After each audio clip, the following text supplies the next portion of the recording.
तो hello my dear students, स्वागत है आप सभी का एक नए वीडियो में।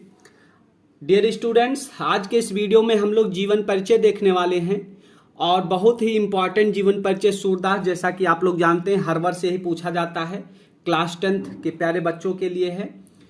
इस वीडियो को अंत तक आप लोग जरूर देखिएगा, क्योंकि इस वीडियो में सूरदास जी का जो जीवन परिचय है वो बहुत ही आसान भाषा में, बहुत ही कम शब्दों में हमने लिखने को बताया है इस वीडियो में प्यारे बच्चों। तो वीडियो को अंत तक जरूर देखिएगा। तो चलिए चलते हैं सीधा जीवन परिचय पर प्यारे बच्चों। तो जीवन परिचय देखिएगा, इसको आप लोग कॉपी पर नोट करते भी चलिएगा, क्योंकि बहुत ही आसान भाषा में हमने बताया है। और वीडियो को अंत तक देखिएगा जरूर, आपको जो है रटने की आवश्यकता नहीं पड़ेगी। जो मेन पॉइंट है वो आप लोग लिखते चलेंगे, ठीक है। तो कह रहा सूरदास जी का जन्म जो है आगरा से मथुरा जाने वाली, ठीक है, सूरदास जी का जन्म आगरा से मथुरा जाने वाली सड़क पर रुनकता नामक, देखिएगा हमने देखो हाईलाइट कर रखा है। जो मेन पॉइंट है उसको काले पेन से आपको परीक्षा में क्या करना है, हाईलाइट कर देना है, ठीक है।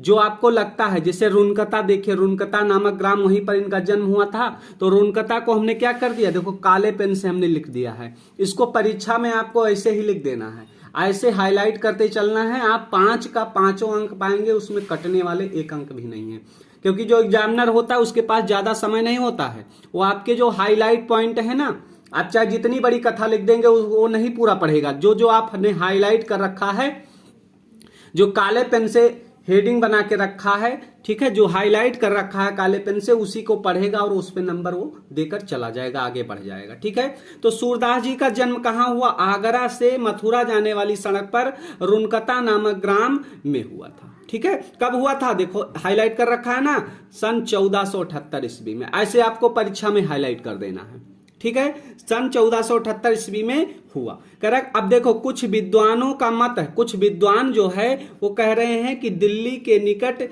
सीही नामक ग्राम में हुआ था। इसमें विद्वानों का भी मत हो गया। कुछ विद्वान कह रहे हैं कि सूरदास जी का जन्म कहाँ हुआ था, दिल्ली के निकट एक सीही नामक ग्राम है, सीही नामक ग्राम है, वहां पर इनका जन्म हुआ था, ठीक है। इनका जन्म मानते हैं कुछ विद्वान, इनका जन्म कहां मानते हैं, दिल्ली के निकट सीही नामक ग्राम में इनका जन्म मानते हैं, नामक ग्राम में इनका जन्म मानते हैं। सूरदास जी जन्मांध थे, सूरदास जी क्या थे, जन्मांध थे। इस विषय में भी विद्वानों का क्या है, मतभेद है। देखो मेन पॉइंट हमने काले पेन से लिख दिया है, आप लोग भी ऐसे करते चले जाएंगे, ठीक है। कह रहा है सूरदास जी क्या थे, सूरदास जी जन्मांध से जो है जन्मांध थे, मतलब जन्म से ही अंधे थे। इस विषय में विद्वानों का भी क्या है, मतभेद है, ठीक है। कृष्ण की बाल लीलाओं का ऐसा वर्णन किया था, किसने किया था, सूरदास जी ने। सूरदास जी ने कृष्ण की बाल लीलाओं का ऐसा वर्णन किया था जो आंखों से प्रत्यक्ष देखे बिना संभव ही नहीं है, ठीक है। अब देखो कह रहे कि कृष्ण जी की जो बाल लीला था उसका जो है वर्णन सूरदास जी ने किया था, तो ऐसा वर्णन, बहुत ही अच्छा वर्णन किया था जो आंखों से प्रत्यक्ष देखे बिना संभव ही नहीं हो सकता है। इसीलिए कुछ जो है विद्वानों में मतभेद है। कुछ कह रहे हैं कि ये जो जन्मांध नहीं थे, ठीक है, और जो है कुछ कह रहे हैं कि ये क्या थे, ये जन्मांध थे।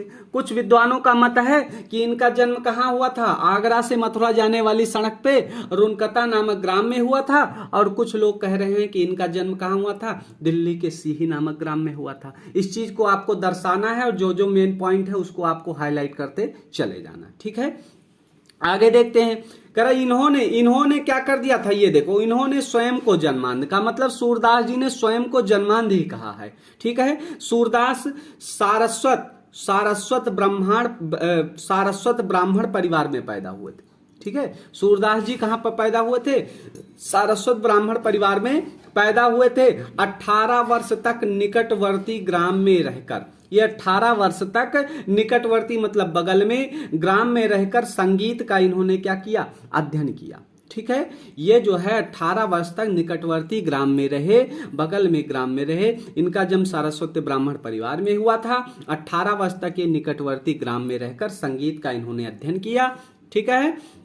सत्संग के प्रभाव से इन्हें धर्म शास्त्रों का ज्ञान हो गया। जो सत्संग किया इन्होंने, उसका प्रभाव ये पड़ा कि इन्हें किसका ज्ञान हो गया? इन्हें धर्म शास्त्रों का ज्ञान हो गया। ठीक है, अगला आगे देखिए। सूरदास जी की रुचि बचपन से ही क्या थी? भगवत भक्ति में थी। सूरदास जी का जो बचपन था, ये बचपन में ही भगवत भक्ति में लीन होना चाहते थे। भगवत भक्ति में इनकी जो है रुचि थी, भगवत भक्ति के गायन में थी। ठीक है, उसको ये गाना चाहते थे, उसमें इनकी रुचि बचपन से ही थी। ये वल्लभाचार्य हाईलाइट कर रखा, ये वल्लभाचार्य के शिष्य बन गए। ठीक है, वल्लभाचार्य जी ने इनको अपना क्या बना लिया? शिष्य बना लिया। ठीक है, तो ये वल्लभाचार्य के शिष्य बन गए। और वहीं गोवर्धन पर्वत पर, ठीक है, गोवर्धन हाईलाइट करते देखो, कर दिया है काले पेन से, इसे आपको हाईलाइट कर देना है परीक्षा में। और वही गोवर्धन पर्वत पर बने श्रीनाथ जी के मंदिर में, ठीक है, श्रीनाथ जी के मंदिर में। कहां पर बना है श्रीनाथ जी का मंदिर? ये बना है गोवर्धन पर्वत पर। श्रीनाथ जी के मंदिर में कीर्तन करने के लिए ये रख लिए गए। ठीक है भैया, क्या करने के लिए? कीर्तन करने के लिए इनको क्या कर लिया गया? रख लिया गया। ये वल्लभाचार्य के शिष्य बन गए और गोवर्धन पर्वत पर श्रीनाथ जी का जो मंदिर बना था, उस मंदिर में कीर्तन करने के लिए रख लिए गए। आगे है कर विट्ठल नाथ ने अष्टछाप नाम से 8 कृष्ण भक्त कवियों का जो एक संगठन किया था। गुरु गोस्वामी विट्ठल नाथ ने क्या किया? अष्टछाप नाम से जो है 8 कृष्ण भक्त, ठीक है, विट्ठल गोस्वामी विट्ठल जी ने क्या किया था? अष्टछाप नाम से 8 कृष्ण भक्त कवियों का जो एक संगठन किया था। ठीक है, उन्होंने क्या किया? एक संगठन किया था। उसमें जो सूरदास जी थे ना, तो अष्टछाप के सर्वश्रेष्ठ कवि हुए थे। जो विट्ठल गोस्वामी विट्ठल नाथ ने अष्टछाप नाम से 8 कवियों का संगठन किया था, उसमें जो गोस्वामी विट्ठल नाथ द्वारा जो अष्टछाप था, उसमें सूरदास जी अष्टछाप के सर्वश्रेष्ठ कवियों में से थे। ठीक है, अब इनकी मृत्यु देख लेते हैं। इनकी मृत्यु पारसौली, देखो हाईलाइट है, पारसौली ग्राम में कब हुई थी? 1583 के आसपास हुई थी। ठीक है, सूरदास जी की जो मृत्यु थी वो पारसौली ग्राम में 1583 के आसपास मानी जाती है। 1583 के आसपास हुई थी। ठीक है भैया, इसके बाद आपको क्या करना है? रचनाएं लिखना है। तो रचनाएं में आपको ज्यादा कुछ लिखना नहीं, बस एक रचना कहता है, आप 3 रचना लिख देना एक की जगह।